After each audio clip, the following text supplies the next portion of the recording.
Hi, Joseph. Hi, everyone. Today we are talking about personal branding with Joseph. Joseph, how are you? Very well, thank you, Alexis. How are you?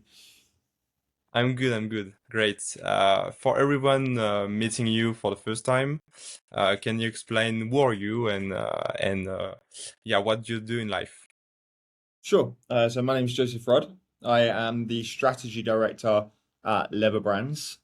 We are a personal branding agency. So we work with founders, creators, executives, coaches, people from all different backgrounds to help them build and amplify and monetize their personal brand across social media and through newsletters and funnels.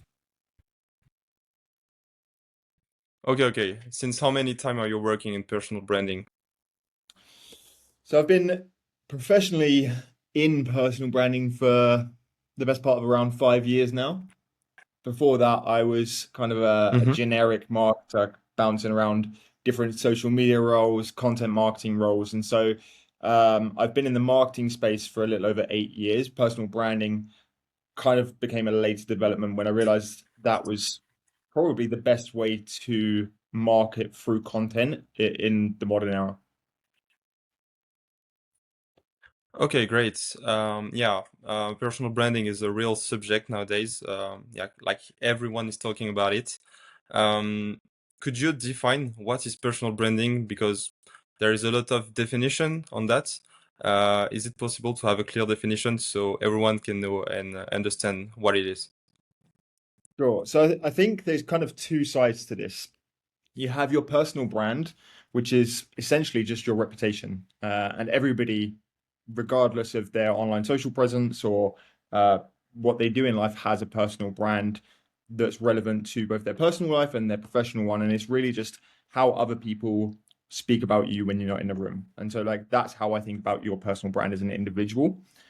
The act of personal branding, as we see it, and as a lot of the marketing industry approaches at the moment, is how to amplify and position that personal brand. So, firstly, how do we make sure that the personal brand, the way people see you, perceive you, think of you, is the way that you would want it to be?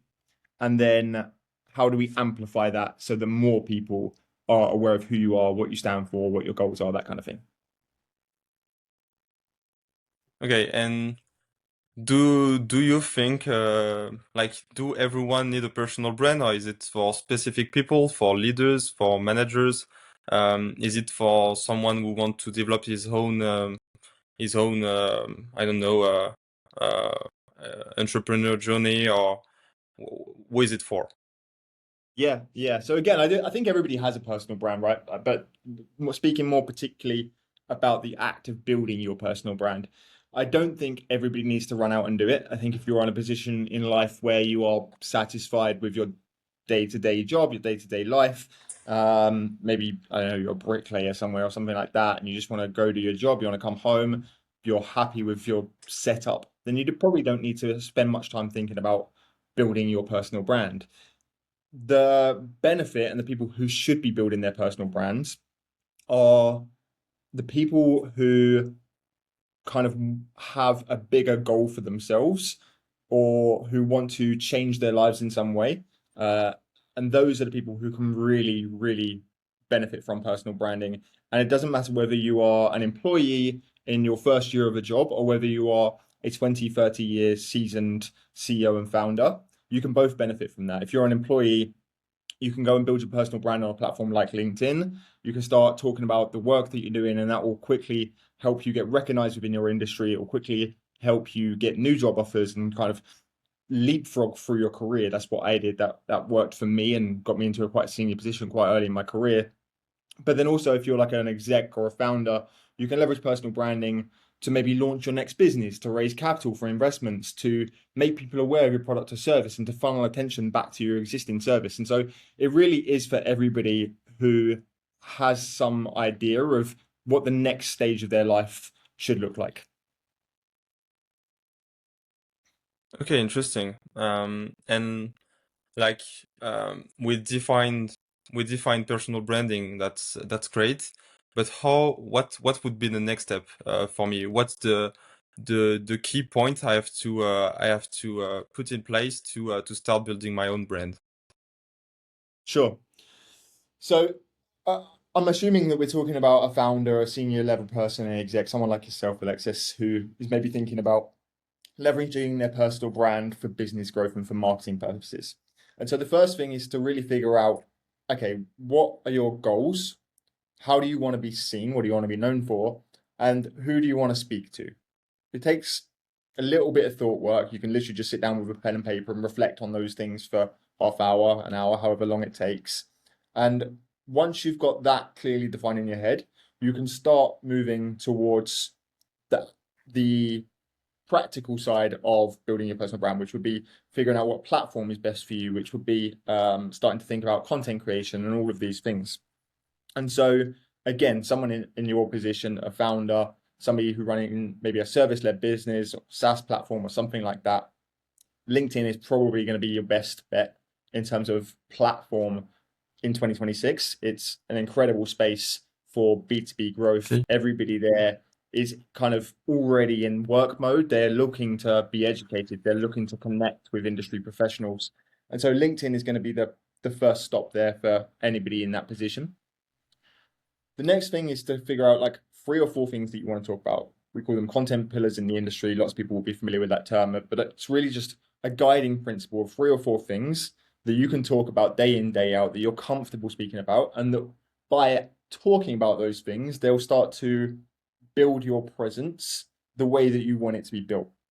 Once you've got a solid understanding of like your goals, who you want to speak to, things like that, it's time to start thinking about content creation, and that's a whole world in itself. But I think the number one tip I would give to anybody just starting out with content creation is to make it a routine practice. Don't just do it on a whim. Allocate time to it each week. Sit down, make it a fixed thing that you actually do. Sit down, spend time on, or delegate elsewhere to an agency, to an employee, whoever it might be. Okay, really interesting. And you told me about LinkedIn to grow my personal brand. Um, Mhm.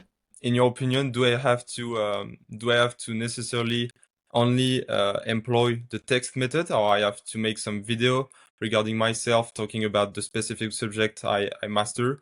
Yeah. What would be the best format to just talk about my expertise? Yeah, sure. So that changes all of the time.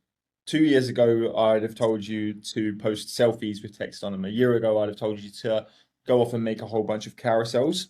In 2026 and the back end of 2025, the real play was to put together cheat sheets, which a lot of people probably would have seen. They're these in-depth infographic, very dense educational content. What we're seeing at the moment is kind of a combination of those cheat sheets and carousels still performing very well. But LinkedIn recently launched or relaunched their video Reels product, which is currently out in, I believe, the US, the UK, Oz, Canada, and they're slowly Mhm. rolling out globally. And they are re igniting their approach to video. And so at the moment, I would say like you can grow a very strong account very quickly if you are creating good quality infographics and carousels, the occasional text post or image itself, if that's perhaps story led, not just images for the sake of images. But then I would Mhm. really have my eye on video at the moment. It looks like that's the way 2026 is going. Okay, great. Okay, interesting. My next question would be, what's the like the top questions you have, the most common question that you have from your clients, and how you can help them regarding their questions and their challenges. Yeah, sure. So I think when a lot of clients start building their personal brand, they do one of 2 things, right? One is they either go off and they treat it like a company page and they just talk about what products they're rolling out, what business services they're building, what updates they've got for the company. And again, like this is something that would have worked on LinkedIn a few years ago, but as we become more and more of a creative platform on LinkedIn, you really have to start thinking about what's valuable for the audience and not just for you. And so they kind of do this thing where they run off and they treat their personal brand like a business page. The other way they go is they run out and they just put out a whole bunch of like text content without any real thought or process behind it. And so when somebody comes to us, the first thing they normally do is they'll review like the strategy that we put together, which is pre-validated and built for the audience, not necessarily yourself.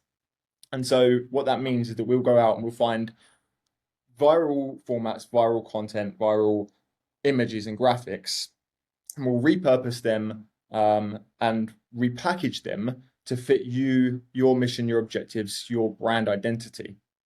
By doing that, we're able to grow accounts much faster than the average person because one, we are creating content that we know will resonate with people right from the start because we've done that pre-validation, that research. And two, we're creating content that's for the audience. Now, the reason I go down this angle is because when we start working with a lot of people, it takes time for them to realize that the best way to grow their brand, to grow their business through the platform, is to service the audience's needs and not their needs. And so a lot of the questions right off the bat are, shouldn't I be talking more about the business? Shouldn't I be talking more about employees? Shouldn't I be talking more about myself? I prefer text posts. And I think all of those questions are relevant. But if you really want to grow your personal brand aggressively, and if you really want to drive business results, like I say, you kind of have to remove the selfish side of your personal brand and really put yourself in the shoes of like, what's working? What do people want? How can I best serve their needs? And then funnel that attention back to me. Okay, that's really interesting because I saw on Google that one of the most common questions on the personal branding was, do I have to invest on a photograph? Which is like interesting because you told me the opposite, just to don't be like selfish and only post photo about yourself. Yeah. So it's quite interesting, and I saw that on your post. I saw that you have like the post of your post your post yesterday was reaching 1,000 reactions, and you don't even post a photo of yourself, which is insane. And even myself yesterday, I posted something on LinkedIn.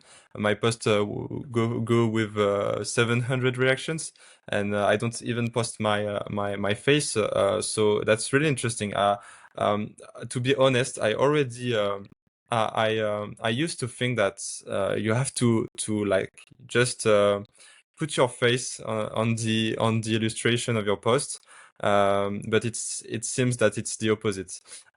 So that's kind of interesting. Since how many time are you on LinkedIn right now? Oh, I'd be guessing. I think I've been on LinkedIn for a long time since I was at college or whatever. I really got active on LinkedIn around about 5 years ago. Um, Okay. and And when I started, do you have you seen? Yeah, yeah. Told me, yeah.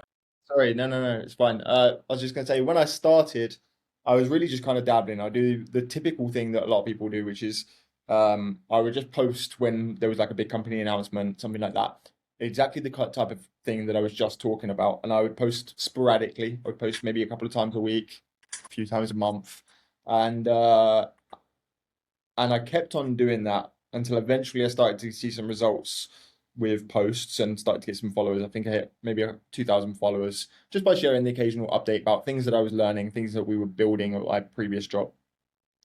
And it wasn't until I really started to study like some of the top performing creators when I realized that the how important it was to firstly build that routine, build that structure. Stay I don't want to use the word consistent because consistency gets abused, but stay rigid with your process. Whether you're posting 3 times a day, a week, 5 times a week, 7 times a week, whatever it might be, stay rigid with your process. Lock that in. Make it a part of your, weekly to-do list, and then leverage those formats, those structures, whatever it is that other people are doing.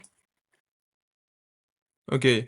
And in your opinion, what's the best reason for like should I have to post 5 times a week or 3 times a week? What would be the best in your opinion? Yeah. I mean, that's quite straightforward. If you can post 7 times a week, you should be posting 7 times a week. I wouldn't post more than that. Typically, across all client accounts, all the tests that we've run, and we manage at the moment around 40 client accounts, and over the years, hundreds. Um, if you post more than once a day, the posts start to cannibalize each other, and you actually see a negative result off the back of that. But if you can post once a day, you should be posting once a day. Okay, and on the content I publish, do I have to like make different type of content? Should I have to post my face and talk about a case study one day and like I don't know I don't know in the world like a news or something like that. Yeah, What would be the different type of subjects? Should I have to only talk about one subject, or can I use different of them? yeah. So it goes back to the content pillars that I mentioned earlier. Ideally, you want to be locking in 3 to 4 broad topics that you can talk about consistently. Once you've got those three Hmm. or four topics locked in, there's a whole bunch of formats and content styles that you can use. You can put up like reactive news articles, you can put up those selfie images, you can pull together the cheat sheets and the infographics that I was talking to you about earlier. You can do text posts that don't perform very well at the moment. For me, I am not emotionally attached to any content format. I respond to what's currently working on the platform. And so if I'm seeing a lot of cheat sheets perform, I'm going to create a lot of cheat sheets. If I'm seeing that selfies are making a resurgence, I'll start making more selfies.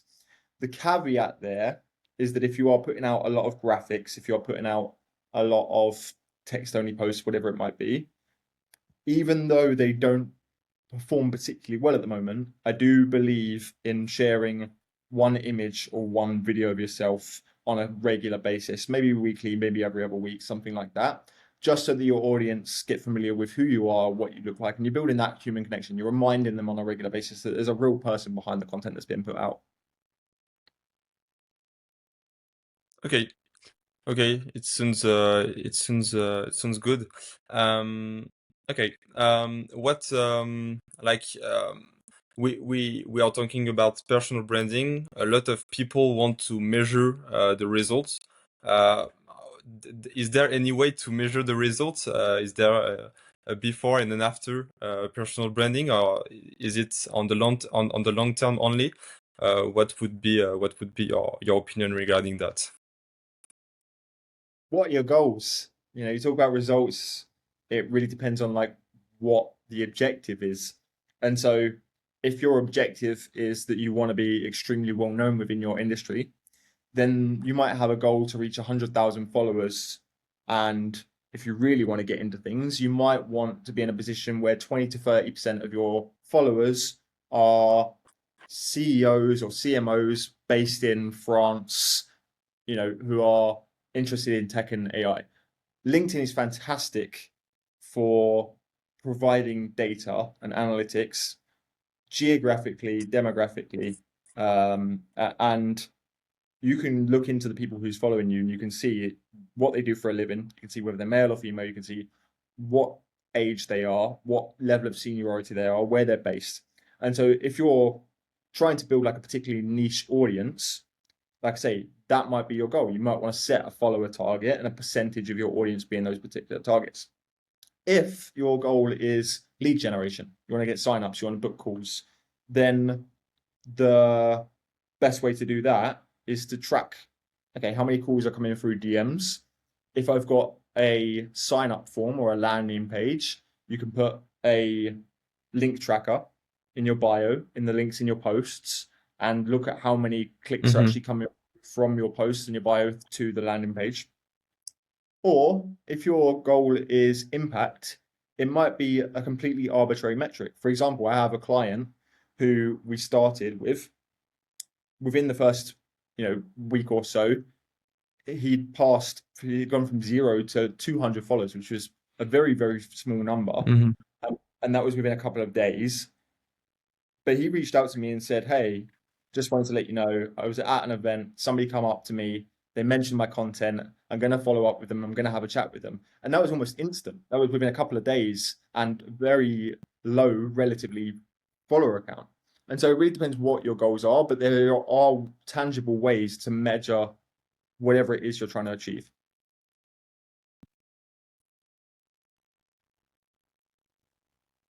Okay, great. And where do you take all your inspiration? Because you told me that you think about the subject and the post regarding the news or the trend that you find. Um, where would you go if you want to have inspiration for your content on LinkedIn? Yeah, sure. So this one is a great one actually, because anybody in any industry, doesn't matter whether you are a careerist, whether you're a founder, if you're looking to build your personal brand on LinkedIn, you can do three things. The first is that you can compile a list of well-known creators in your industry.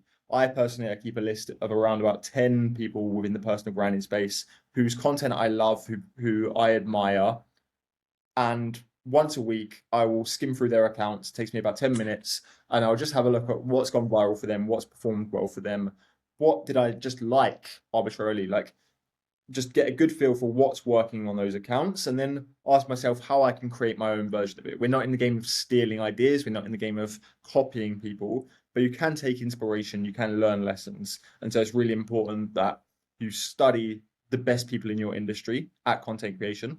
They might not necessarily be the best people in terms of what you do as a service, but they're probably better than you at content creation if they've been doing it longer.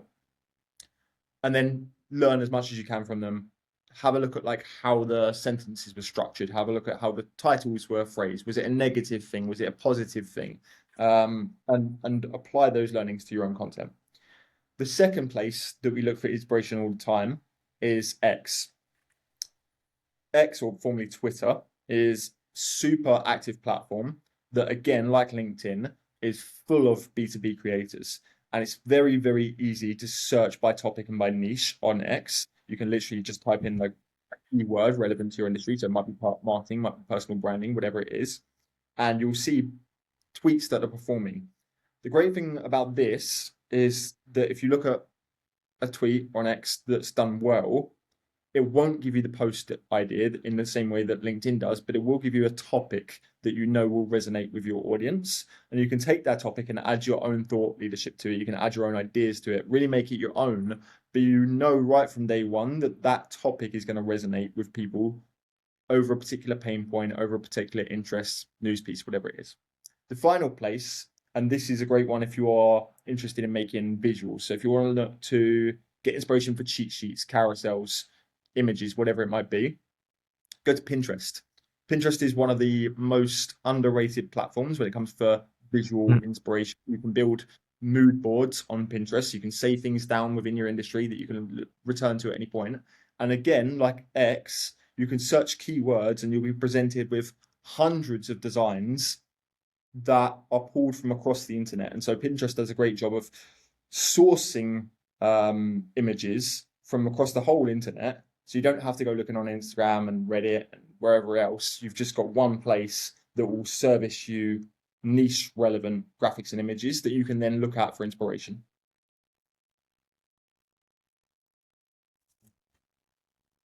Yeah, I totally agree. Yeah, I used to go a lot on Pinterest and X, especially for tech content on X. So yeah, totally agree. Okay, what's other question for you? What's the most common mistakes you see on your clients regarding the LinkedIn page or LinkedIn post? If you have to tell us one of them, what would be what would it be? The most common mistakes. Okay, so I think there's two big mistakes that come to mind when you ask that question. The first I've already covered. The first is treating your profile like it's a business page, like it's a company page, just putting out company updates and ignoring this element of creating like high value content that is for your audience and not for you. That like it's so important that you get that. And the best way to create content that is high value for your audience is to look for those pre-validated ideas and put your own spin on them. So that's the first one. The second one is going too far the other way with things. and you're leaning into topics that you either don't truly believe in or are maybe a little bit cringe or maybe even damaging to your real life reputation just because you think it will go viral and get a lot of views.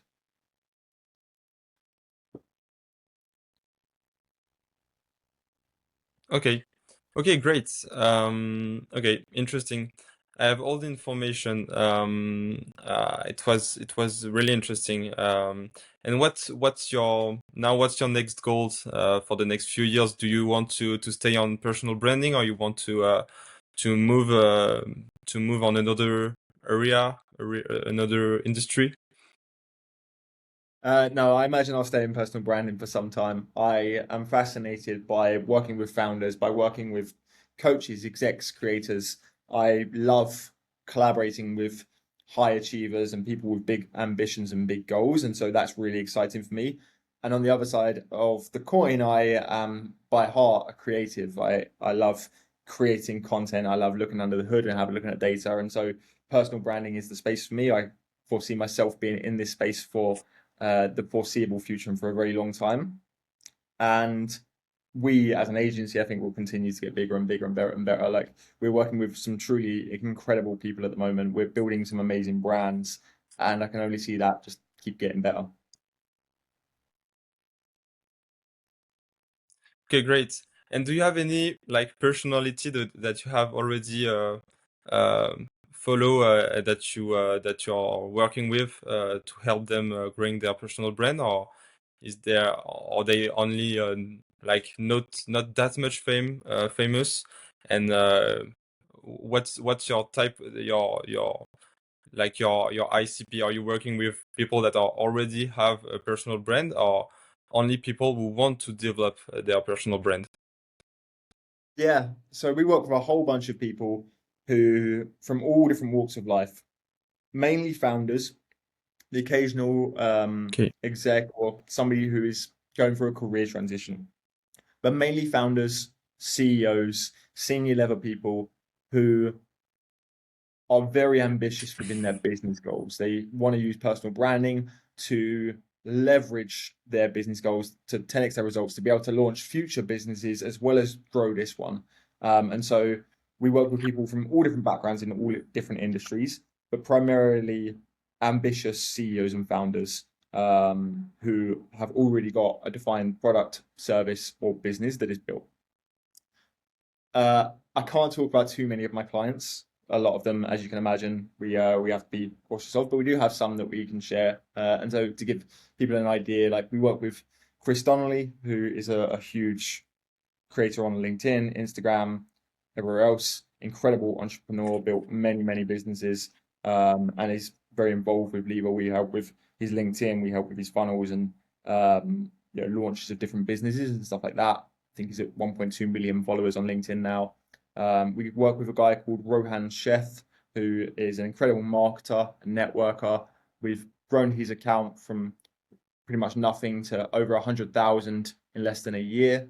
In the process, we launched him a newsletter. We've grown his newsletter and helping him build his real world network, which is what he's really great at, but it also amplifying his networking ability on LinkedIn.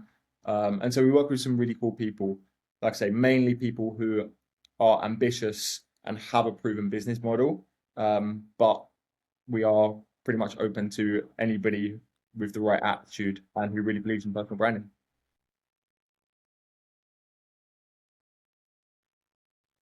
Okay. Are you only on LinkedIn, or you also post on X or Instagram or TikTok, Me personally, I am so people primarily on can follow LinkedIn. you?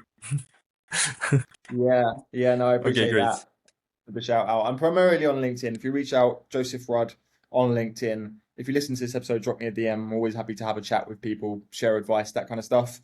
For anybody who's looking to like grow their personal brand, I also have something called a LinkedIn starter pack in my feature section on LinkedIn. It's completely free. It's full of GPTs to help you come up with ideas, write hooks, graphic design templates, things like that. Completely free. You can grab that on my profile. But yeah, happy to speak to anybody, answer any questions. Okay, thanks for that. We'll look at this. Thanks a lot, Joseph, for this interview. It was great talking with you, and I think it will help a lot of people that want just to improve their personal brand. So thanks for that.